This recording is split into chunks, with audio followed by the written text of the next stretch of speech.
knows your lonely souls. God knows your lonely souls. Tell us about your job as a producer on Assassin's Creed. So in my opinion, this is the best kind of project that you can get to work on as a producer, because we had a very ambitious mandate, which is redefine the action-adventure genre for next-generation consoles. And we got this mandate, 4 years ago when we didn't even know what the PlayStation 3 or the Xbox 360 was going to be, but allowed us to really dream and push games in a different direction. And as producer, my role is changes a lot depending on where we are in production. At the beginning of production, when you're really thinking, especially on a game like Assassin's Creed, where you don't know who the main character is yet, you don't know where the story is going to take place, you don't know what it's about, you don't know what the gameplay is going to be, but all you have is this ambition and this to redefine stuff. It means that your job is very creative and you're leading brainstorms and you're working with a small team of people to see, where can we bring this, who's the main character going to be. Then as you move into pre-production, production, the team grows and you recruit key people. It becomes very important how you're going to grow the team, structure the team, focus on minimizing the most important risks early on so that you have everything in place by the time you reach production. And then once you're in production, the job of producer becomes much more externally focused. So for example, finding a casting agent in LA to work with, making sure we are hiring enough actors and managing the voice directing on that, working with composer Jesper Kid, who's in LA, working with all of these external people and marketing and play testing with people to see if we're on target. So a lot of the job, there's a lot of management and budget stuff, of course, but there's also a lot of external management that comes in the end of the project. So the main character Altaïr, where does this name come from, and does it have any significance for the game? Altaïr means the flyer in Arabic, and when you're creating a new character, you have to ask all kinds of questions, to figure out who this character is so that he really has substance. And so we asked ourselves, how does he feel about being an assassin? How does he treat killing? What's his backstory? How is he going to evolve during the game? And one of the things that really helps a character take shape, we found, is deciding what kind of animal he would be if he was an animal. Altaïr can do this free running and jump from building to building. He can also do this crazy move called the leap of faith, which is jumping incredibly off of any height and tumbling into a special hiding spot. And also, if you think of what he's doing as an assassin, he's scanning the area, picking the key moment, going in for the kill and getting out. And that made us think of a bird of prey. So that became really the inspiration for Altaïr.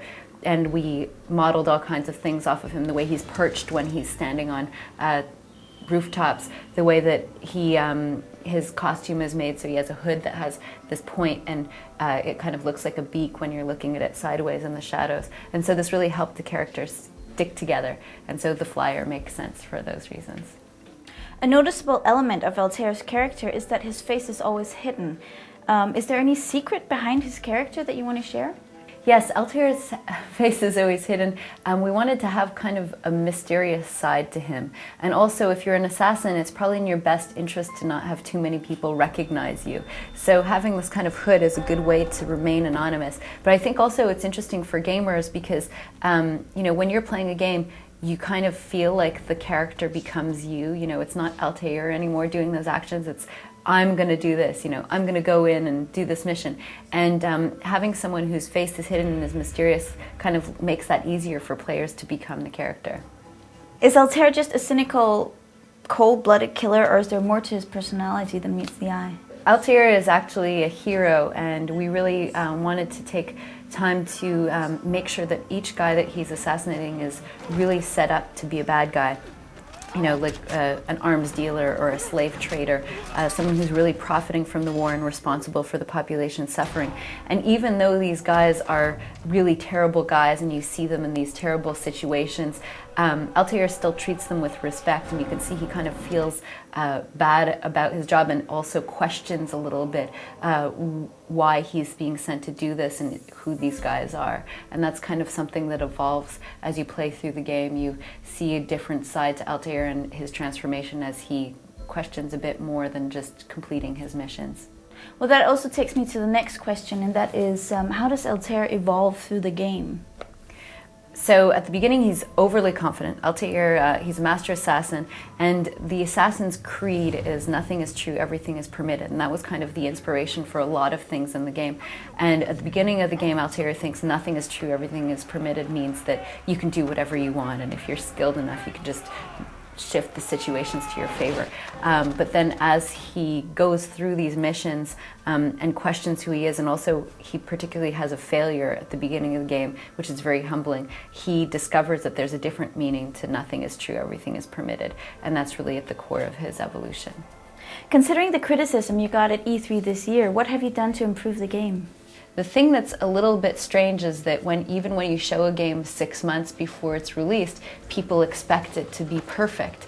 Whereas in a game, the way you develop a game is that you create all of the levels, and then at the very end of the game, you go into debug phase where you fix all of those things. So it's kind of an interesting balance, because when you're going to a thing like E3, you want to show off the best stuff, but it isn't normal in production to have everything completely debugged and smooth. So obviously, as planned at the end of development, we focused, for a good solid 3 months on debugging. That issue is actually fixed the same week. But yeah, it was more of an interesting lesson to us in how, everyone wants to see a game before it's finished, but everyone expects it also to be perfect before it's finished. And that's kind of an interesting paradox for people creating games.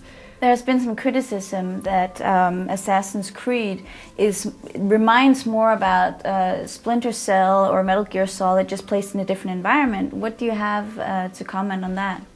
We've gotten a lot of comparisons, which I think are good comparisons. We've gotten comparisons to Prince of Persia for the acrobatic movement, which we've gotten comparisons to Metal Gear Solid, Splinter Cell, Thief. There are many stealth games with stealth components. We've gotten comparisons to a lot of different stealth games, which is a genre.